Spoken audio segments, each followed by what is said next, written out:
ఉన్నతమైన స్థితిలో ఉండమని ఈ శ్లోకం వివరిస్తుంది. జై శ్రీకృష్ణ. 21వ శ్లోకము. యద్యదాచరతి శ్రేష్టః తత్తదేవేతరో జనః సయత్ప్రమాణం కురుతే లోకస్తదనువర్తతే.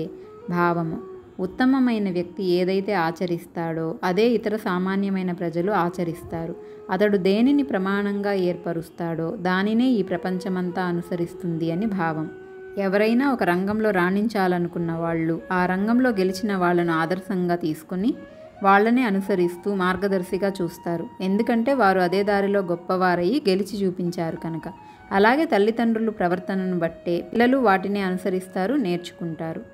అలాగే శ్రీకృష్ణుడు ఈ శ్లోకంతో అర్జునునికి చెప్తున్నారు, నిన్ను నమ్ముకున్న నీ ప్రజల కోసం నువ్వు క్షత్రియుడిగా నీ కర్తవ్యం ప్రకారం యుద్ధం చేస్తే నిన్ను నమ్మి అనుసరిస్తున్న నీ ప్రజలు కూడా తమ తమ విధులను నిర్వర్తిస్తారు.